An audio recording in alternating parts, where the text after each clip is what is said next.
have a stable peace and order condition. In other words, we can easily go to the island communities, talk to people, train people without any fear or in terms of our lives or being kidnapped or whatever.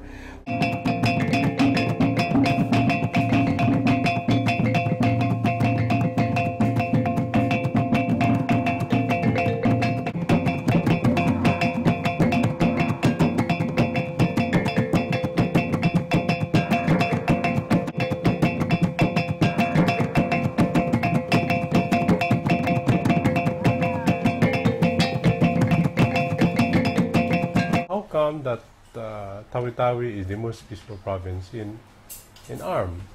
There is no discrimination between Christians and Muslims in Tawi-Tawi.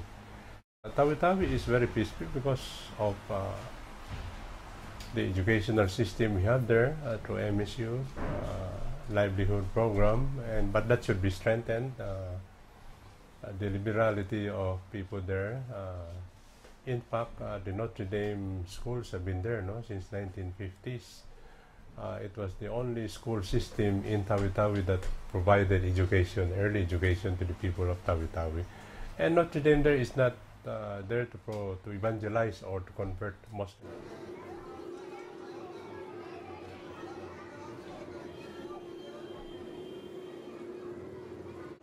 Tawi-Tawi is one of the most progressive province in the ERMN. And then in terms of peace and order in Tawi-Tawi, and then it's quite good, although there's little conflicts among, but it's more on, I would say, personal conflicts. So, but in terms of politics, it's quite good. In the relationship of both parties is quite good. So that's why Tawi-Tawi was then considered as one of the most peaceful province. Yeah, I think it's even in the Thai Philippines.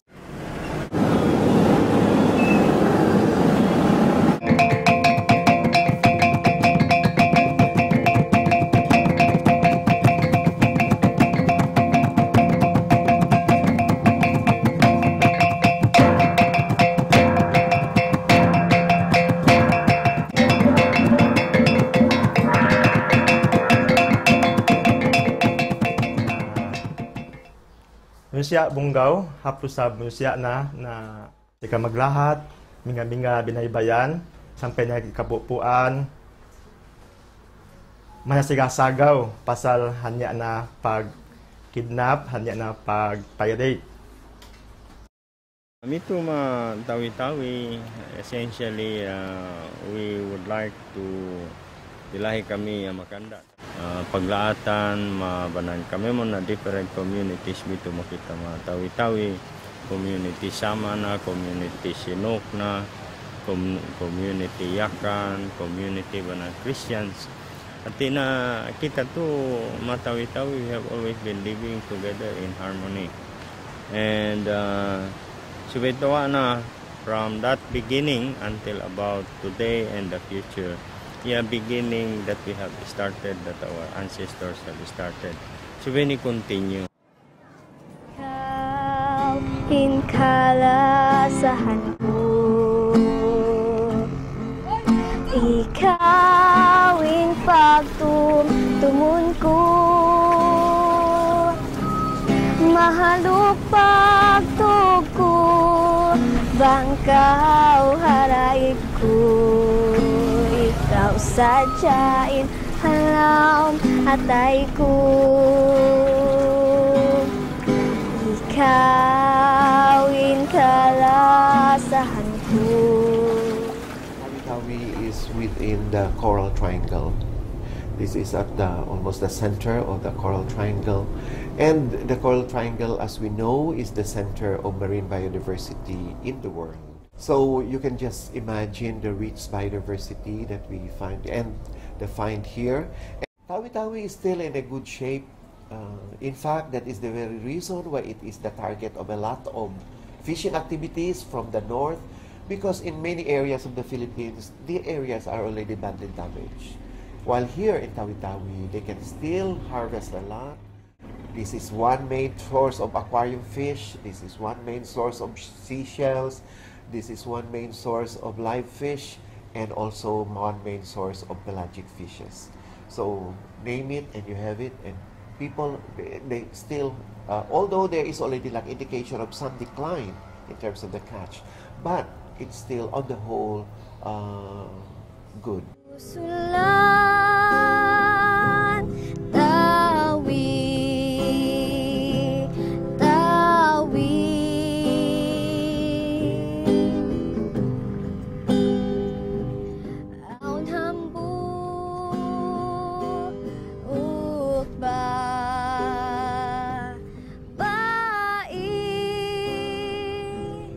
By the way, Philippines is the #1 producer of sewage in the world. And 80% of the Philippine export of sewage comes from Tawi-Tawi. Oh, by the way, Tawi-Tawi is a beautiful province. It's composed of more than 300 islands. It's more beautiful than Hawaii. I've been to Hawaii. We are not the back door.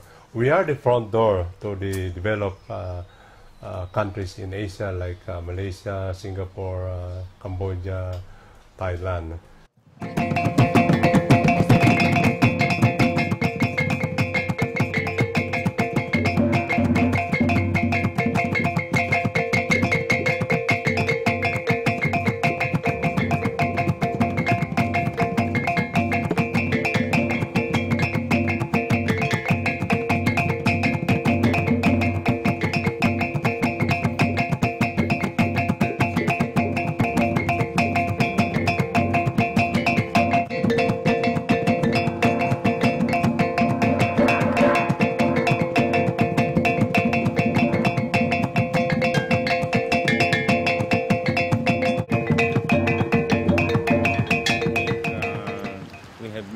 Our point clear.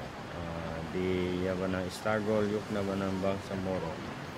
Be na to very clear na to national government. Tapi na anta to be left to do something for ourselves, the best that we can do it. And I think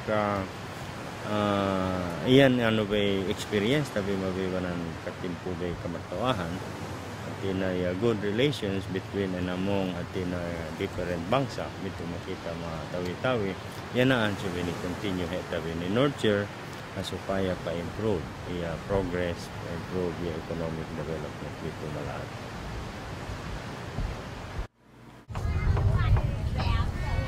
Considering this rich biodiversity, which Tawi-Tawi is part of that reef complex, and Tawi-Tawi also have been identified by experts, marine experts, to be one of the globally priority conservation areas in the whole world.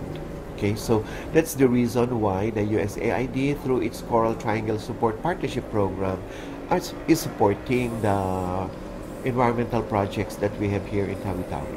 So priority in our list is really ecosystems-based fishery management. So we try to assist the local governments in trying to manage their fishery resources, especially the live food fish trade.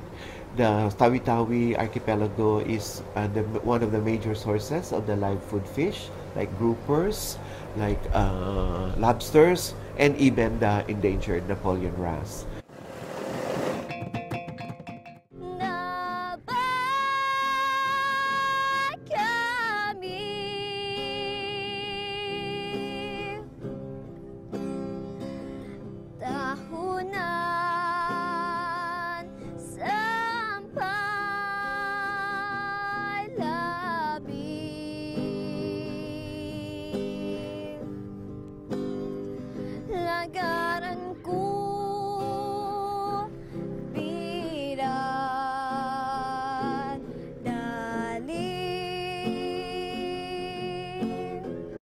Susul